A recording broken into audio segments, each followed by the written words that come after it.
तब पूछा क्या मामला है? बोले स्नान करते समय जो रूप देखा था वो रूप अब नहीं है।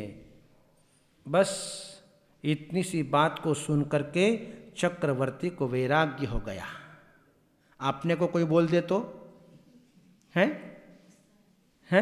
गुस्सा आ जाता है मुझे ऐसा कैसे कह दिया, मैं काली कैसे हो गई, मैं काला कैसा हो गया, मैं बेरुख कैसा हो गया, गुस्सा आ जाता है। लेकिन चक्रवर्ती को गुस्सा नहीं आया। चक्रवर्ती ने वस्तु स्वरूप का चिंतन किया। ये रूप अभी कैसा था और क्षण भर में कैसा हो गया। ओह धिक्कार है ऐसे रूप को, इस शरीर को धिक्कार है। वैराग्य भाव को प्राप्त हो गए और जो है जैसे ही दीक्षा ली दुनिया भर के सैकड़ों रोग पैदा हो गए। अब क्या कर लोगे? सौधर्म इंद्र के विमान में चर्चा चल पड़ी। इस पृथ्वी तल पर कोई यदि निष्प्रह है शरीर से तो वह है सनत कुमार मुनिराज चक्रवर्ती। परीक्षा करने आ गए देव। वैद्य का रूप धारण करके जंगल के अंदर भटकते रहे और बोलते बोलते जा रहे थे। चक्रवर्ती मुनिराज ने उस देव को बुलाया, वैद्य को बुलाया, इधर आइए इधर आइए इधर आइए। गया और जाने के बाद जो है बोलता है मेरे पास में हर रोग का इलाज है, हर रोग का इलाज है। तो मुनिराज ने कहा अच्छा तेरे पास में हर रोग का इलाज है तो एक काम कर, मुझे जो है सबसे बड़ा रोग लगा हुआ है। कौन सा रोग है? मैं सारे रोगों का इलाज जानता हूं। टीबी का जानता हूं, कैंसर का जानता हूं, किडनी का जानता हूं, लीवर का जानता हूं। सारे रोग के नाम बता दिए, सैकड़ों रोगों के नाम। तब जो है चक्रवर्ती मुनिराज ने कहा कि मुझे सबसे बड़ा रोग है जन्म जरा और मृत्यु का। यदि तेरे पास में दवाई हो तो तू अभी इलाज कर ले। उस देव ने हाथ जोड़ लिए, वैद्य ने हाथ जोड़ लिए कि महाराज इसका इलाज तो आपके पास में ही है, मेरे पास में इसकी कोई दवाई नहीं है। और ये रोग जो है 100 वर्ष तक रहे। चक्रवर्ती मुनिराज के शरीर में 100 वर्ष तक रोग रहे, लेकिन सनत कुमार मुनिराज ने किसी प्रकार की इस शरीर से आकांक्षा नहीं की, कष्टों को सहन करते रहे। इसलिए कहते हैं कि ज़्यादा शरीर को पालो पोसो मत। शरीर को जितना पालो पोसोगे उतना दुख देगा, जितना शरीर को कष्ट दोगे उतना जीवन में सुख मिलेगा। पर इंसान समझता नहीं है। अभी क्या है, जवानी का जोश है, अभी तो जवानी का जोश है, तो उस जवानी के जोश में जो है सब कुछ भूल जाता है। अच्छा खाता पीता है, अच्छे से शरीर को रखता है, लेकिन जब बुढ़ापा आता है तो कुछ नहीं कर पाता। इसलिए शरीर को जितना आवश्यक है उतना ही पालन पोषण करो, मर्यादा से अधिक आगे मत बढ़ो। यदि मर्यादा में रहोगे तो शरीर सुख देगा। अभी तो जो अपनी ये स्थिति है कि अपन एक बाल्टी पानी ऊपर से नीचे नहीं ले जा सकते, मशीन लगाते हैं, मशीन से पानी ऊपर चढ़ाते हैं। आज ऐसे हमारे शरीर की दशा बन गई। अभी तो हमारी युवा अवस्था है, 40 साल की उम्र है, 50 साल की उम्र है, 30 साल की उम्र है, हमसे एक बाल्टी उठा नहीं जाती है। तो फिर बुढ़ापे में क्या करेंगे? बुढ़ापे में तो फिर भी वही दुख उठाने पड़ेंगे, इंतजारी करना पड़ेगी।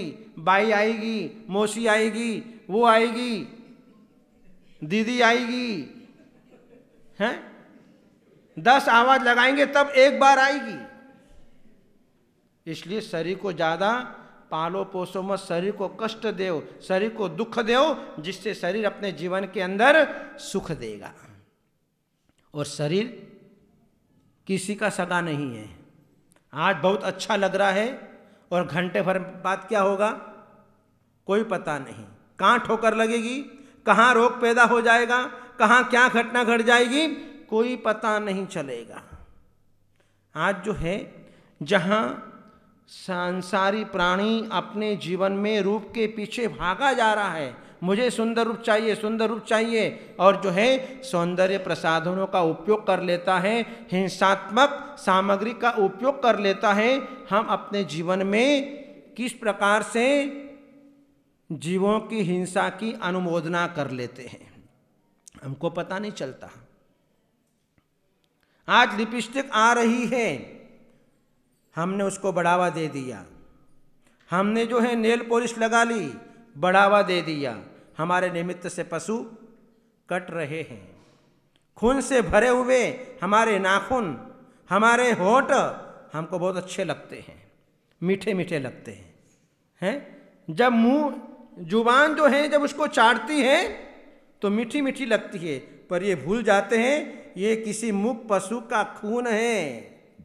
उसको जो है हम अपने होठों पर लगा रहे और जो है अपने जुबान को खराब कर रहे हैं। जहाँ हमें मांस खाने का पाप अपने जीवन के अंदर लग रहा है, लेकिन इंसान को बोध नहीं है कि मैं क्या कर रहा हूँ। वह तो जो है इस शरीर के पीछे अंधा हो रहा है, जिसके कारण उसे कुछ भी पता नहीं चल रहा है। ये शरीर कैसा है? बर्फ के समान पिघल जाएगा, मोम के समान गल जाएगा, कपूर के समान उड़ जाएगा, और शेष रहेगा कुरूपतन। अब अहंकार कर लो। क्या अहंकार करोगे? सुंदर रूप मिल गया, क्या अहंकार कर लिया? जितना जितना अहंकार किया, अगले भाव में ब्लैक बोर्ड की तरह ये शरीर हमको अपने जीवन के अंदर मिलेगा। इसलिए जो है हमें अपने जीवन में सुंदर रूप मिल गया तो इस सुंदर रूप को प्राप्त करके अहंकार नहीं करना, हिंसात्मक सौंदर्य प्रसाधनों से इसे नहीं सजाना। यदि हमें अपने जीवन के अंदर इस शरीर को सजाना है, चमकाना है, तो जीवन में चारित्र को धारण कर लो, क्योंकि जहाँ चारित्र होता है वहाँ पर शरीर अपने आप चमक जाया करता है। कि हमारे तीर्थंकर भगवान की मूर्ति कितनी चमकती है, सुपार्श्वनाथ भगवान कितने चमक रहे। भगवान ने कुछ लगाया है? कुछ लिपस्टिक लगाई, नेल पॉलिश लगाई, कोई क्रीम लगाया, कोई पाउडर लगाया है? बिना लगाए इतनी चमक कहाँ से आ गई? साधु संत जो हैं स्नान नहीं करते हैं फिर भी चमकते हैं, कहाँ से? न जो है किसी प्रकार का कोई साबुन, न किसी प्रकार का कोई शैम्पू, न कोई किसी प्रकार को कोई सामग्री लगाते, फिर भी जो है उनके शरीर में कितनी चमक, कितना तेज है। कैसे आ गया? ये चारित्र का प्रभाव, ये संयम का प्रभाव, ये तप का प्रभाव, ये जप का प्रभाव, जहां उनका शरीर अपने आप जो है बिना स्नान किए ही चमक रहा है। हमारे तीर्थंकर भगवान कैसे चमक रहे? जिनके ऊपर किसी प्रकार का कोई लेप नहीं लगाया फिर भी चमक रहे। आप जब भी जाओगे आपको चमकते हुए ही मिलेंगे, चाहे दिन में चले जाओ, चाहे दोपहर में चले जाओ, चाहे रात्रि में चले जाओ, चाहे अर्धरात्रि में चले जाओ, किसी भी समय में चले जाओ, भगवान आपको चमकते हुए ही मिलेंगे। और अपन कैसे मिलेंगे? थोड़ी देर की चमक रहती है अपनी तो, और बाकी फिर रूखे के रूखे, सूखे के सूखे, है वैसा का वैसा ही, जैसा रूप था उसी रूप में वापस आ जाते हैं। इसलिए जो है जीवन में चारित्र की भूमिका 85% होती है और श्रृंगार की भूमिका 15% होती है। श्रृंगार के द्वारा जो चेहरा चमकाया जाता है वह तो थोड़ी देर रहेगा और फिर अपने रूप में आ जाएगा, लेकिन चारित्र के द्वारा सजाया गया शरीर जीवन भर बना रहेगा और हमारे जीवन में दूसरे के लिए आकर्षण का कारण बन जाएगा। इसलिए अपने जीवन में इस शरीर को ज़्यादा सजाना नहीं, ज़्यादा सजाना जीवन में खतरे से खाली नहीं, अत्यधिक सुंदर रूप भी हमारे जीवन में घटना का कारण बन जाता है। सीता का हरण क्यों हुआ? इसी सुंदर रूप के कारण। सुंदर रूप के कारण अंजना, द्रौपदी, चंदना, ये सब अत्यधिक सुंदर रूप के धारी होने के कारण इनको अपने जीवन के अंदर संकट झेलने पड़े। जहां सेठ सुदर्शन कितने सुंदर रूप के धारी थे, उसको देख करके नगर की रानी उसके ऊपर आसक्त हो गई और जीवन में पाप कर्म, खोटे कर्म करने की भावना आ गई। और जो है जिस किसी प्रकार से जो है सुदर्शन सेठ को राजमहल में बुलवाया और बुलवाने के उपरांत जो है सुदर्शन सेठ ने कहा मैं तो नपुंसक हूं और अपनी रक्षा कर ली। एक दिन सुदर्शन सेठ जो है अपनी पत्नी के साथ में, अपने बच्चों के साथ में राजमहल के सामने से जा रहे थे। रानी ने देखा ये कौन है? दासी ने कहा ये वही सेठ सुदर्शन है, ये इनकी पत्नी है, ये इनके बच्चे हैं। ओहो, उस दिन तो मुझे ये कहा था कि मैं तो नपुंसक हूं, आज इसके बाल बच्चे कहां से आ गए, पत्नी कहां से आ गई? उसके मन में जो है अग्नि भभक उठी और जो है उसने जो है सेविका के द्वारा जो है, जो कि सेठ सुदर्शन अष्टमी चतुर्दशी को श्मशान में जाकर के ध्यान किया करते थे, सामायिक किया करते थे। रात्रि का समय था और सेविका के द्वारा सुदर्शन सेठ को बुलवा लिया और जो है बुलवा करके उसके साथ में जो है नाना प्रकार की कुचेष्टा करने लगी। लेकिन सेठ सुदर्शन बिल्कुल अपने ध्यान मग्न, कोई मतलब नहीं बाहर क्या हो रहा, कोई मतलब नहीं, अपने स्वरूप में लीन रहे। जब देखा कि ये तो टस से मस नहीं हो रहे, तो रानी ने जो है अपनी खोटी चर्या की, अपने बाल बिखेर लिए, अपने जो है मुखों के ऊपर जो है नाखून लगवा लिए, खूना शरीर को खूना खून कर दिया और जो हल्ला कर दिया। राजा आया, राजा ने देखा ये क्या मामला है और जो है कहा इस तुम्हारे सेठ ने ऐसा किया है। सेठ ने आओ देखा न ताओ सीधा सूली के ऊपर चढ़ा दिया। लेकिन सेठ सुदर्शन के शील के प्रभाव से सूली का भी सिंहासन हो गया। उनके पास में तो अस्त्र था, शील व्रत, जिसके कारण सेठ सुदर्शन का कोई बाल बाकाम नहीं कर सका। लेकिन अत्यंत सुंदर रूप भी खतरनाक होता है, इसलिए अपने जीवन में ज़्यादा सुंदर रूप को नहीं सजाना, जैसा है वैसा चलने दो। उसमें जो है अपने जीवन की सुरक्षा, क्योंकि आज हमारे पास में ऐसा कोई साधन नहीं कि हम अपनी रक्षा कर लेंगे। इसलिए बहुत सोच समझ करके जो है इस शरीर को सजाने का प्रयत्न करना। जहाँ तीर्थंकर प्रभु का रूप इतना सौम्य, शांत, सुंदर होता है, जिस समय राम और कृष्ण, वासुदेव आदि जो हैं नगर में से निकलते थे तो महिलाएं पागल हो जाया करती थी।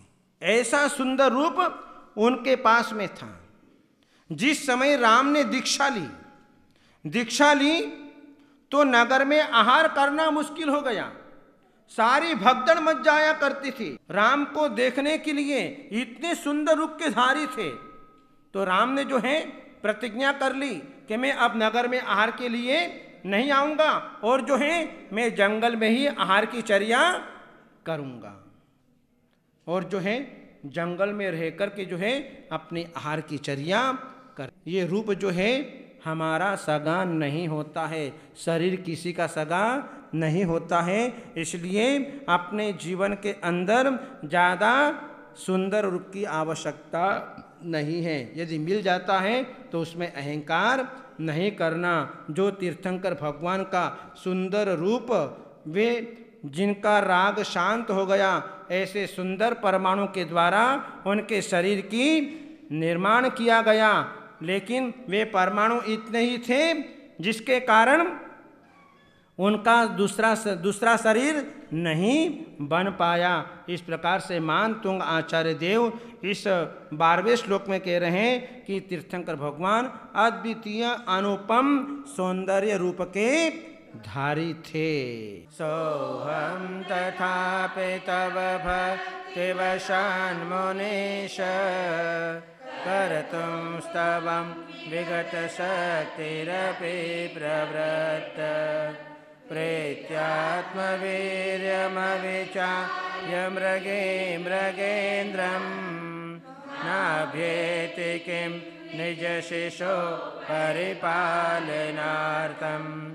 अल्पश्रुतं श्रुतवतां पर्यासदाम तद्भक्तिरेव मुखरे कुरुते बलान्माम् यत्को किल मदो मधुरं विरोति तच्चारुचाम्रकलिका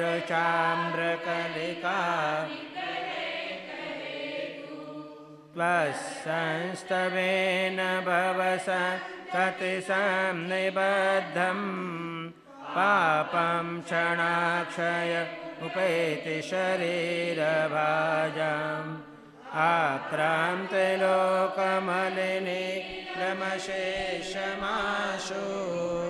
सूर्यांशु भिन्नमिव वरमन्धकारम् मत्वेति नाथ तव स्तवनं मयेद मारभ्यते तनुदयापि तव प्रभावात् चेतो हरिष्यति सतां नलिनी दलेषु धृतिमुपैति ननोदबिन्दु आस्तां तव स्तवनमस्तसमस्तदोषम् प्रसङ्कथापि जगतां दुरितानि हन्ति दूरे सहस्रकिरण कुरुते प्रवेव पद्माकरे सुजलजाने नात्यद्भुतं भुवनभूषण भूतनाथ भूतैर्गुणैर्भुवि भवन्तमभीष्टवन्त तुल्या भवन्ति भवतो ननु तेन किं वा त्याश्रितं जय्यना समं करोति दृष्ट्वा भवन्तमनिमे सविलोकनीयम् त्रतोषमुपयाति जनस्य चक्षु